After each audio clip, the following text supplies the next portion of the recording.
शक्ति, जय माता की, जय माँ नागेश्वरी। मैं निखिलेश शर्मा आप सभी का स्वागत करता हूं। आज हम नाग श्रेणी के स्वास्तिक यंत्र के ऊपर यज्ञ वेदी बनाने जा रहे हैं, जिस पर यज्ञ आदि होम हवन करेंगे। क्योंकि यज्ञ आजकल जो लोहे के आदि आ रहा है, तो उस पर उतना ये नहीं है। नियम से देखा जाए तो भूमि के ऊपर ही यज्ञ करना बहुत महत्वपूर्ण होता है।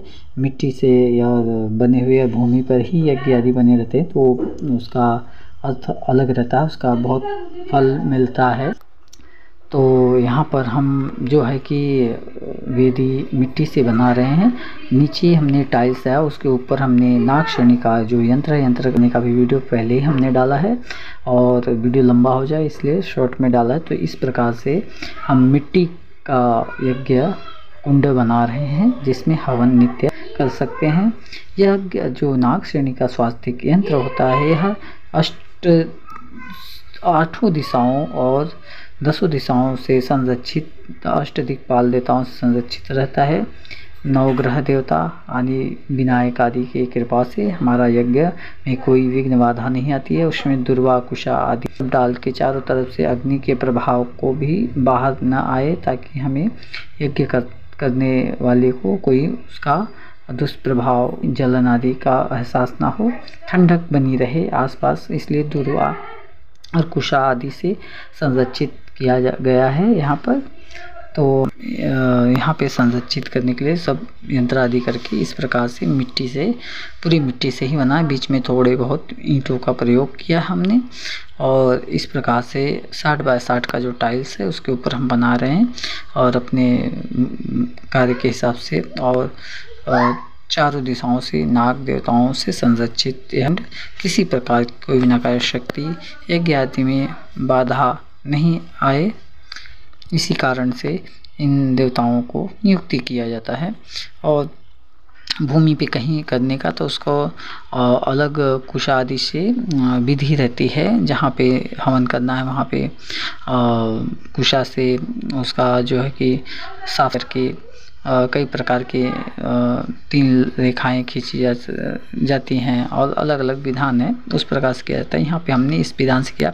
और यह जो यज्ञ कुंड रहेगा, नीचे से हम स्टील का स्टैंड डाल के इसको व्हील लगा देंगे। और हमें एरिया कंजेस्टेड है, थोड़ी कमी है, तो इसके लिए हम यहाँ पे एरिया के हिसाब से जहाँ चाहिए वहाँ ये करेंगे। इस यज्ञ कुंड को हम यहाँ से वहाँ आसानी से व्हील के माध्यम से यज्ञ करके कहीं भी स्थायी स्थान पे भी रख सकते हैं। क्योंकि हमारा एरिया जो है कम है, तो हमें अगर कहीं ले भी जाना है तो ऐसी ज़रूरत तो नहीं पड़ेगी। लेकिन बाई चांस अगर हमें कहीं ले भी जाना है तो गाड़ी में करके इसके 2 लोग पकड़ के उठा के आसानी से इस यज्ञ कुंड को ले जा भी सकते हैं। और इसमें परमानेंट जो यंत्र आदि बने हैं, तो इस पर यंत्र के ऊपर जो यज्ञ आदि होगा, तो आकाश और ब्रह्मांड के प्रकाश और 10 दिशाओं की शक्ति ऊर्जा को, यहाँ के यज्ञ आदि की शक्ति ऊर्जा को अपनी तरफ खींचता है और हमारे यज्ञ को सफल पूर्ण बनाता है। इसमें चारों तरफ से अष्टदिक्पाल, 10 दिशाओं के स्वामी, नवग्रह आदि और नाग रक्षक देवता यज्ञ की हमारी रक्षा करेंगे। तो यहाँ पे इस प्रकार से हमने यह बनाया है। और नीचे इसके जो स्टील का ही स्टैंड रहेगा, तो उसका बनने के बाद उसके ऊपर हमें इसे रेस्ट कराएंगे। और जो लोहे वगैरह का आता है, एक्चुअली है सही नहीं है लोहे के या कहीं भी ऊपर इस तरह से यज्ञ होम हवन नहीं करना चाहिए। लेकिन आजकल का जो समय टाइम ऐसा आ गया है कि मजबूरी में हर जगह पॉसिबल नहीं है, टाइल्स है, ये है वो है, इसके लिए वहाँ पे लोहे का भी नहीं यूज करा, ताम्र का बात है। तो एक तो ताम्र का यज्ञ कुंड होता है, वही इस उपयोग में ले ले तो भी चलेगा। या तो लोग आज तो कुछ भी करते हैं, घमेले में, तवाली में, जहाँ कहीं कुछ भी मिल जाए उसी में छोटा मोटा होम है तो वहीं पे कर देते हैं। लेकिन ऐसा नहीं करना चाहिए। लेकिन भूमि के ऊपर ही, भूदेवी के ऊपर ही हवन यज्ञ करना है। तो यज्ञ कुंड के अंदर थोड़ी सी मिट्टी, रेती या कुछ ऐसा डाला जाता है, डाल के उसमें स्वास्तिक यंत्र बनाया जाता है, बना के तब वहाँ पे जो है कि होम हवन यज्ञ आदि किया जाता है। तो हमने यहाँ पे परमानेंट किया है और इसकी विधिवत पूजा आदि करके हमने यंत्र को तब यह निर्माण किया है। और ये ऊपर फिर से इसको इस प्रकार से आप बना के इसे गोबर आदि से लिपाई कर जाएगी तो मिट्टी जल्दी फटेगी, क्रैक नहीं आएगी। तो यदि कोई जो भी पूजा पाठ आदि करने वाले होम यज्ञ आदि हैं जिनके घर में ऐसे अथवा हो जगह अगर एकदम कम है तो न करें, क्योंकि इसको भी जगह थोड़ी लगती है। तो इसमें क्या है, बेरिंग वगैरह है तो आप कम कंजेस्टेड जगह है और नहीं मिलती है तो आप इसे लेके आसानी से कहीं भी 2 लोग पकड़ के इसको यहाँ से वहाँ शिफ्ट कर सकते हैं। ले जाने योग्य है, आराम से ले जाएंगे तो शिफ्ट कर सकते हैं और हमेशा के लिए यह काम करेगा। और इस पे आप यज्ञ करते रहते हैं, जहाँ भी चाहे ले जा सकते हैं। वाहन आदि पे करके कार वगैरह में डाल के इसको आराम से ले जाएंगे तो फूटेगा नहीं अच्छे से और इसको उपयोग में ले। बहुत अच्छा और ये है विधि। तो इस प्रकार से आप जो है मिट्टी का हवन कुंड बना सकते हैं, बनाएं, देखें और इसका पूर्ण लाभ लें। और जहाँ पे भाई स्पेस है, मंदिर आदि हैं तो वहाँ पे परमानेंट ही स्थायी रूप से ही हवन कुंड आदि बने होते हैं, लेकिन वहाँ पे भी लोगों ने पक्के हवन कुंड आदि का निर्माण करते हैं जो कि वो सही नहीं। सीमेंट आदि से पक्के हवन कुंड नहीं बनाना चाहिए। वीट आदि लेके मिट्टी से बना के मिट्टी से लेप आदि करके ही हवन कुंड बनाए तो बहुत अच्छा रहता है, उसका महत्व बहुत अच्छा रहता है। क्योंकि पुरातन समय में ऋषि मुनि आदि ने इसी प्रकार से मिट्टी से ही हवन कुंड आदि बनाते थे और बना के उसी में हवन यज्ञ आदि करते थे। और आजकल के समय में सब कुछ मॉडर्न टाइप, कहीं कहीं पे तो मंदिरों में पूरा बेकायदे उसको टाइल्स वगैरह भी लगा दिए हैं, उसका कुछ नहीं मतलब। और एक कुंड को सजाना रहता है, उसको रंगोली, हल्दी, कुमकुम आदि से उसको सजाना रहता है, उनकी पूजा रहती है कुंडों को।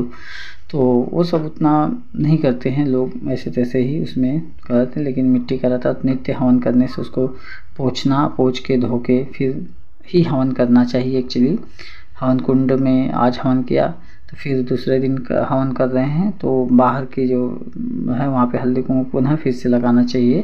नहीं तो कम से कम जल छिड़क कर ही प्रोक्षण विधि से यज्ञ कुंड को स्नान आदि करा के ही साफ सुथरा रख करके ही फिर पुनः हवन आदि करना चाहिए।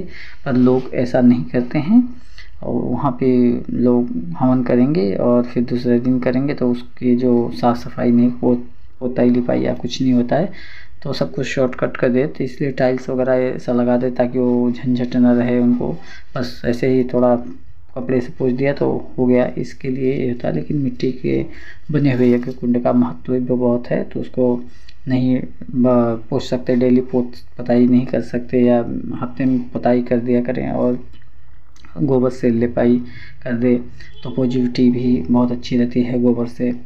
और तो डेली आप सिर्फ उसको जल छिड़क के भी आप उसका उपयोग में नित्य अगर करते हैं तो ले सकते हैं। जल छिड़कने से भी शुद्धिकरण, क्योंकि गोबर से आदि मिट्टी से बने तो जल छिड़कने मात्र से भी वो शुद्ध हो जाते हैं, सब क्लीन हो जाता है, अच्छा हो जाता है।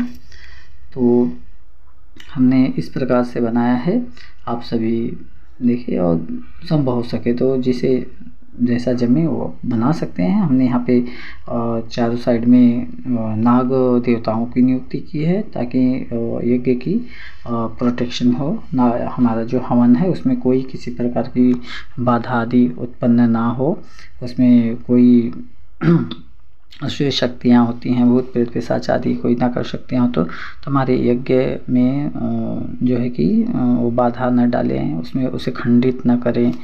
क्योंकि बहुत से साधुओं को पता भी नहीं रहता कि उनके यज्ञ सही हो रहा है क्या नहीं हो रहा है। यज्ञ होम हवन करने के बावजूद एक बार कार्य सिद्ध नहीं होते तो कैसे पता चलेगा कि हमारा यज्ञ सिद्ध हुआ है, सफल हुआ कि नहीं हुआ है। क्योंकि उसमें बाधाएं डाल देते, हमें अगर उसकी जानकारी नहीं तो हमें पता भी नहीं चलेगा कि हमारा यज्ञ खंडित हो गया है, उसमें होते हैं या किसी न किसी कारण से उसमें जो दोष निर्माण कर दे। इसीलिए जो देवता अष्टदिक्पाल नवग्रह और चारों दिशाओं से नाग देवताओं से संरक्षित रहता है, तो उसे किसी प्रकार का कोई भी दुष्शक्ति या शक्ति हमारे पूजा पाठ आदि यज्ञ में विधान में कोई भी बाधा उत्पन्न नहीं करेंगी। इसका विशेष ये रहता है, महत्व है।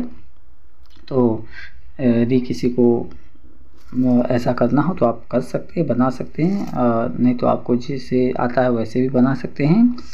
और आशा करते हैं आपको यह यज्ञ कुंड की वीडियो अच्छी लगी हो तो लाइक से सब्सक्राइब करें और हमारे इस चैनल को ज़्यादा से ज़्यादा शेयर करें लोगों तक। ओम शक्ति, जय माता की, जय मां नागेश्वरी। माता सभी का कल्याण करे, सबको सद्बुद्धि सद्भावना सद्विचार दे, सबको भक्ति मार्ग दिखाए, सबका कल्याण हो। ओम शक्ति, जय माता की दोस्तों। ॐ नमो शक्तिशूलं पाशुधराय दण्डनायकं दण्डपाशुधराय सर्वेश्वराय नागेश्वराय नागरक्षकाय रक्ष रक्ष महानागदेवताय नमः। नमो नागाधिनागराजाय, नमो नागदण्डपाशुधराय त्यागाय, पाताललोके च निवासाय नागाय नमः नमः।